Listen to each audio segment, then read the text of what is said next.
Eh bien bonjour tout le monde, c'est Chouchou et aujourd'hui on se retrouve pour une petite vidéo de présentation de Ark. Donc cette vidéo ça va être un petit tutoriel pour les gens débutants pour leur montrer comment régler leurs touches, comment aller sur un serveur en ligne, comment régler sa partie hébergée et tout ça. Donc c'est le début d'une première série, donc je vais faire plusieurs vidéos pour les gens qui débutent sur le jeu.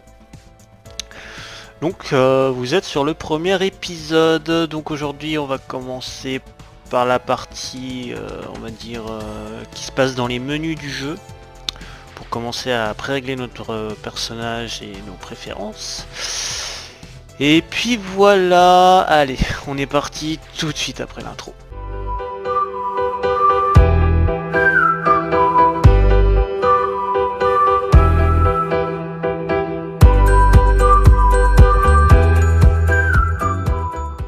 Donc comme vous voyez, on est sur le menu de Ark. Donc je vais tout de suite commencer par vous montrer les options. Donc comme vous le voyez là, on retrouve l'audio, après les graphismes en dessous. Donc moi je suis en ultra parce que j'ai vraiment une grosse machine, mais je vous conseille quand même de rester en moyen et d'essayer le jeu en moyen. Et après si vous voyez que ça marche bien, vous augmentez ou vous baissez vos graphismes. Après ici il y a encore une partie graphisme, mais en général quand vous changez ici ça décoche des choses. Donc je vous laisserai régler vos réglages graphiques par vous-même. Après il y a la caméra, mais ça j'y touche pas en général.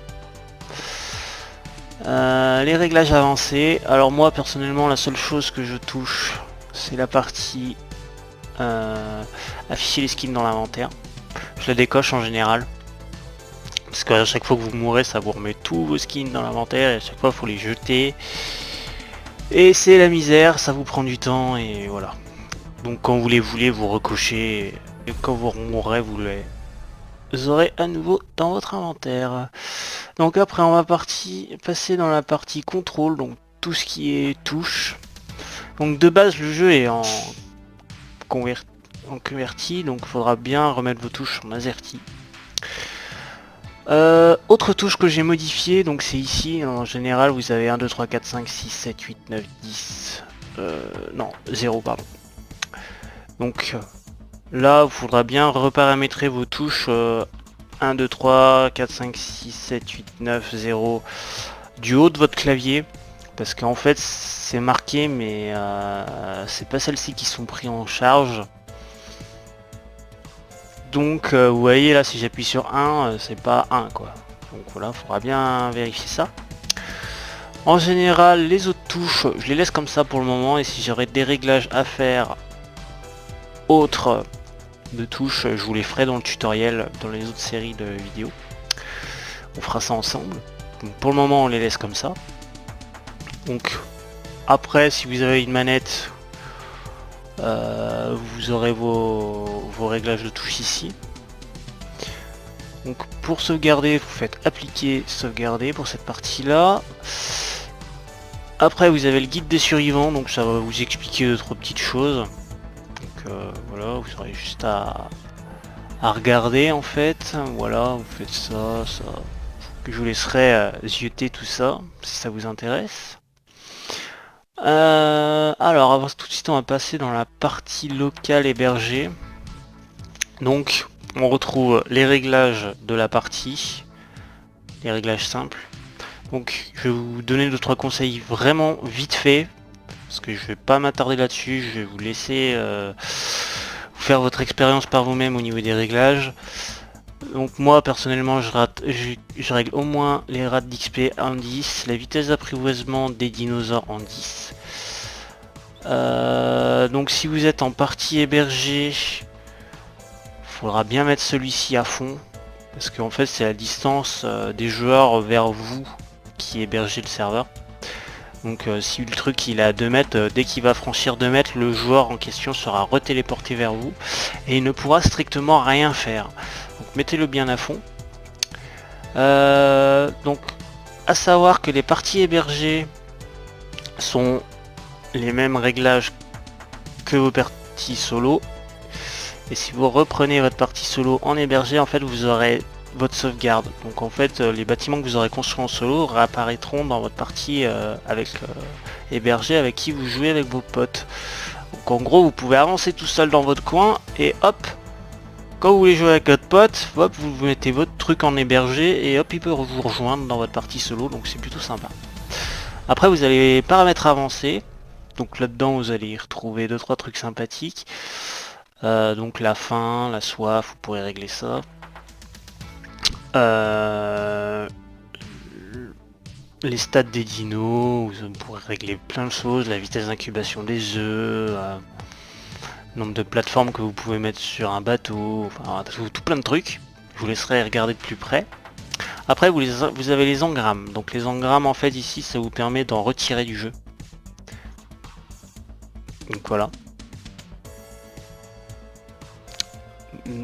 Donc voilà. Après la partie du milieu en fait vous avez vos cartes. Donc sur la carte sur laquelle vous voulez jouer, donc vous sélectionnez votre carte et puis vous faites lancer et normalement c'est parti.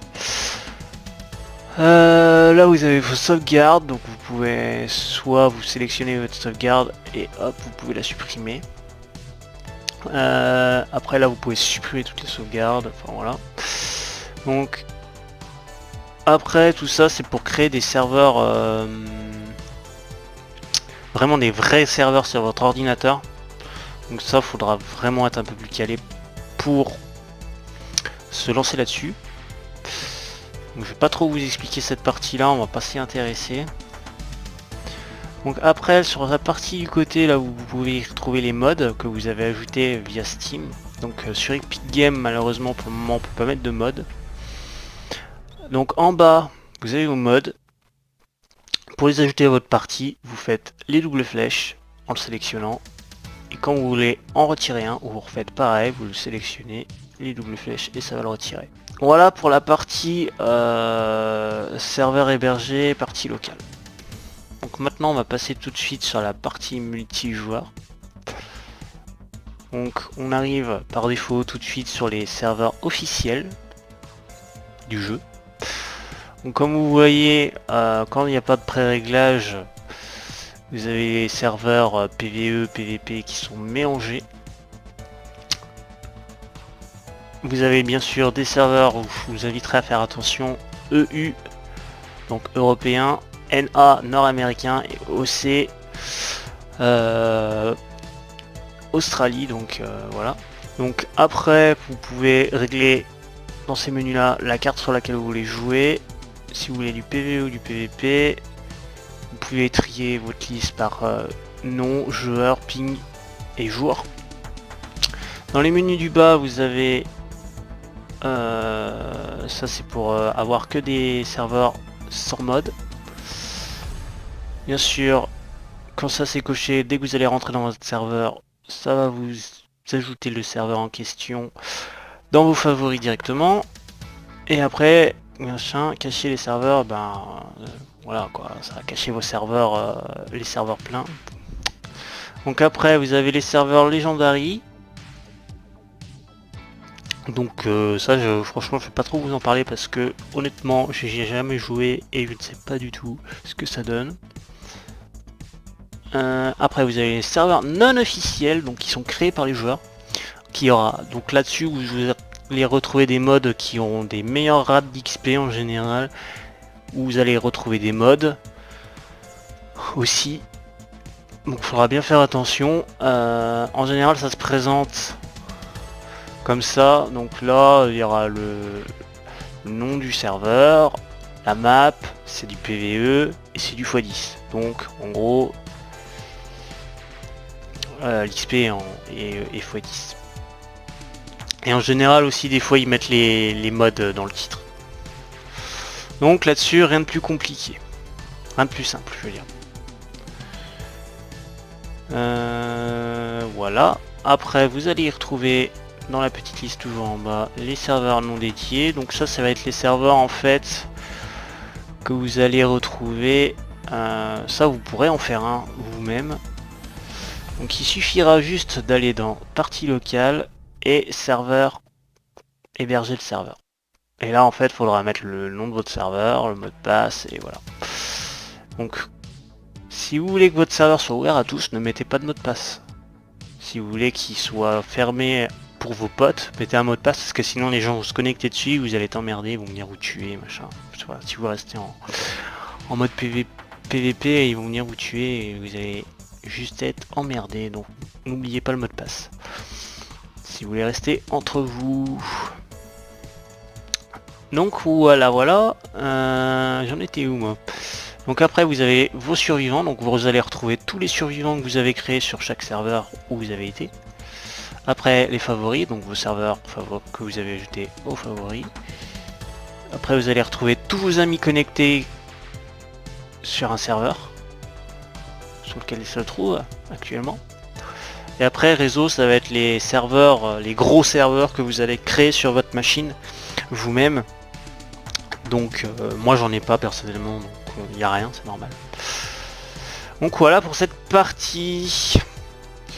Après vous allez avoir cette partie là où c'est le mode primitif plus. En fait c'est un mode préinstallé dans le jeu, donc dès que vous allez cliquer dessus, le jeu va redémarrer en mode primitif plus et vous allez pouvoir aller jouer en multijoueur. Il faudra bien faire gaffe que votre serveur que vous allez rejoindre sera bien en primitif plus, sinon vous ne pourrez pas jouer dessus, vous ne pourrez pas le rejoindre. Et quand vous voudrez revenir en normal, il faudra cliquer sur aucun et votre jeu va redémarrer et il redeviendra avec ce menu là. Voilà pour les infos sur le menu de Ark. Donc j'espère que j'aurai été assez clair, assez précis sur les explications. Si vous avez des questions, n'hésitez pas à me le dire dans les commentaires. Si vous avez vu que j'ai oublié des choses à préciser, n'hésitez pas à l'ajouter, de me le dire. Et si vous avez des critiques pour que je m'améliore sur mes vidéos, n'hésitez pas à me le dire aussi dans les commentaires. Donc voilà, moi je vais vous inviter à mettre un petit j'aime, un petit abonnement comme d'habitude. Et puis on va se laisser là-dessus. Et on se dit à la prochaine pour la partie 2.